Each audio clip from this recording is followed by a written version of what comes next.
Hi everybody, it's Dr. Hayden. I am enjoying the sunshine today. I've got a window open so you might hear some noises from outside. But I'm going to continue reading chapter 4 of The Lion, the Witch, and the Wardrobe by C.S. Lewis. So chapter 4, Turkish Delight. "But what are you?" said the queen again. "You are a great overgrown dwarf that has cut off its beard?" "No, your majesty," said Edmund. "I have never had a beard. I'm a boy." "A boy," she said. "Do you mean you are a son of Adam?" Edmund stood still, saying nothing. He was too confused by this time to understand what the question meant. "I see you are an idiot, whatever else you may be," said the queen. "Answer me, once and for all, or I shall lose my patience. Are you human?" "Yes, your majesty," said Edmund. "And how, pray, did you come to enter my domains?" "Please, your majesty, I came in through the wardrobe." "A wardrobe? What do you mean?" "I opened a door and just found myself here, your majesty," said Edmund. "Ha," said the queen, speaking more to herself than to him. "A door. A door from the world of men. I have heard of such things. This may wreck all, but he is only one, and he is easily dealt with." As she spoke these words, she rose from her seat and looked Edmund full in the face, her eyes flaming. At the same moment, she raised her wand. Edmund felt sure that she was going to do something dreadful, but he seemed unable to move. Then, just as he gave himself up for lost, she appeared to change her mind.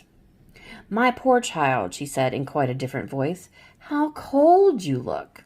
Come and sit with me here on the sled, and I will put my mantle around you, and we will talk." Edmund did not like this arrangement at all, but he dared not disobey.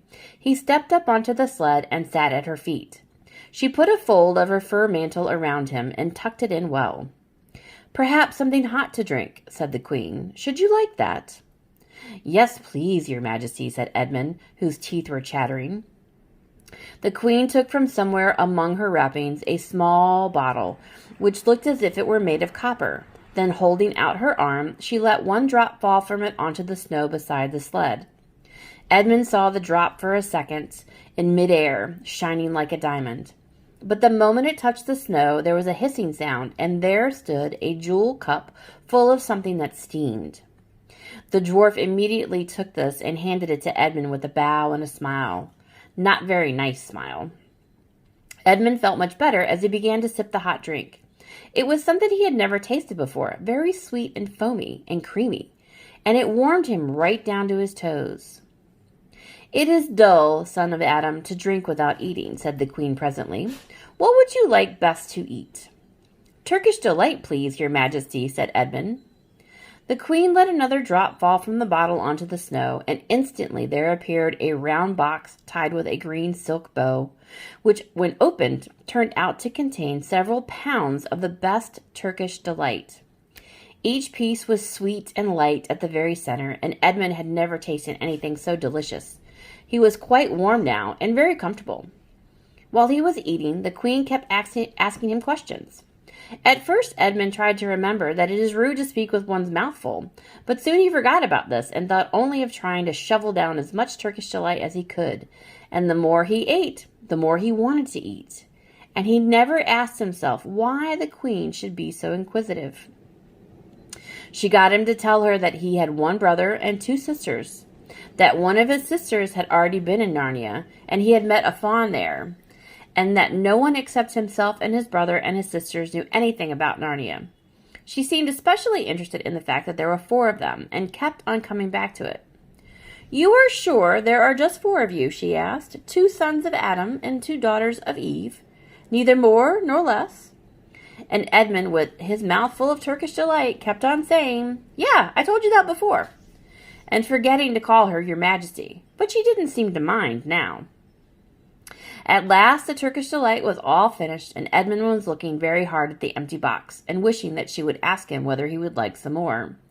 Probably the queen knew quite well what he was thinking, for she knew, though Edmund did not, that this was enchanted Turkish Delight, and that anyone who once tasted it would want more and more of it, and would, even if they were allowed, go on eating it till they killed themselves. But she did not offer him any more. Instead, she said to him, "Son of Adam, I should so much like to see your brother and your 2 sisters. Will you bring them to see me?" "I'll try," said Edmund, still looking at the empty box. "Because if you did come again, bringing them with you, of course, I'd be able to give you some more Turkish Delight. I can't do it now. The magic will only work once. In my own house, it would be another matter." "Why can't we go to your house now?" said Edmund. When he first got onto the sled, he had been afraid that she might drive away with him to some unknown place from which he would not be able to get back, but he had forgotten about that fear now. "It's a lovely place, my house," said the Queen. "I am sure you would like it. There are whole rooms full of Turkish Delight, and what's more, I have no children of my own. I want a nice boy whom I could bring up as a prince, and who could be king of Narnia when I am gone. While he was prince, he would wear a gold crown and eat Turkish Delight all day long. And you are much the cleverest and handsomest young man I've ever met. I think I would like to make you the prince some day when you bring me the others to visit me." "Why not now?" said Edmund, and his face had become very red, and his mouth and fingers were sticky. He did not look either clever or handsome, whatever the Queen might say. "Oh, but excuse me. Oh, if I took you there now," she said, "I shouldn't see your brother and your sisters. I very much want to know your charming relations. You are to be the prince and later on the king, that is understood. But you must have courtiers and nobles. I will make your brother a duke and your sisters duchesses." "There's nothing special about them," said Edmund, "and anyway, I could always bring them over some other time." "Ah, but once you were in my house," said the Queen, "you might forget all about them. You would be enjoying yourself so much that you wouldn't want to bother of going to fetch them. No, you must go back to your own country now, and come to me another day with them. You understand. It is no good coming without them." "But I don't even know the way back to my own country," pleaded Edmund. "That's easy," said the Queen. "Do you see the lamp?" She pointed with her wand, and Edmund turned and saw the same lamppost under which Lucy had met the fawn. "Straight on, beyond that, is the way to the world of men. Now look the other way," and she pointed in the opposite direction, "and tell me if you see the 2 little hills rising above the trees." "I think I can," said Edmund. "Well, my house is between those 2 hills. So next time you come, you have only to find the lamppost and look for those 2 hills, and walk through the wood till you reach my house. But remember, you must bring the others with you. I might have to be very angry with you if you come alone." "I'll do my best," said Edmund. "And by the way," said the Queen, "you needn't tell them about me. It would be fun to keep it a secret between the 2 of us, wouldn't it? Make it a surprise for them. Just bring them along to the 2 hills. A clever boy like you will easily think of some excuse for doing that. And when you come to my house, you just say, 'Let's see who lives here,' or something like that. I am sure that would be best. If your sister has met one of the fawns, she may have heard strange stories about me, and nasty stories that might make her afraid to come to me. Fawns will say anything, you know. And now..." "Please, please," said Edmund suddenly. "Please, couldn't I just have one more piece of Turkish Delight to eat on the way home?" "No, no," said the Queen with a laugh. "You must wait till next time." While she spoke, she signaled for the dwarf to drive on. But as the sled swept away out of sight, the Queen waved to Edmund, calling out, next time, don't forget, come soon." Edmund was still staring after the sled when he heard someone calling his own name, and looking around he saw Lucy coming toward him from another part of the wood. "Oh, Edmund," she cried, "you've got in too. Isn't it wonderful? And now—" "All right," said Edmund. "I see you were right, and it is a magic wardrobe after all. I'll say I'm sorry if you like. But where on earth have you been all this time? I've been looking for you everywhere." "Well, if I'd known you'd gotten in, I would have waited for you," said Lucy, who was too happy and excited to notice how snappish Edmund spoke or how flushed and strange his face was. "I've been having lunch with my dear Mr. Tumnus, the fawn, and he's very well, and the White Witch has done nothing to him for letting me go, so he thinks she can't have found out, and perhaps everything is going to be all right after all." "The White Witch," said Edmund. "Who's she?" She is a perfectly terrible person, said Lucy. She's calling herself the Queen of Narnia, though she has no right to be queen at all. All the fauns and the druids and the naiads and the dwarfs and animals, at least all the good ones, simply hate her. And she can turn people into stone and do all kinds of horrible things. And she has magic, so that it is always winter in Narnia. Always winter, but it never gets to Christmas. And she drives about on a sled drawn by reindeer, with her wand in her hand and a crown on her head.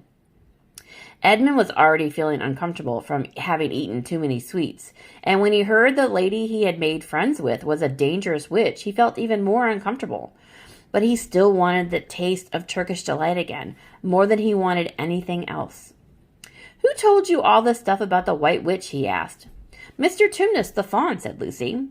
"Well, you can't always believe what fawns say," said Edmund, trying to sound as if he knew far more about them than Lucy. "Who said so?" said Lucy.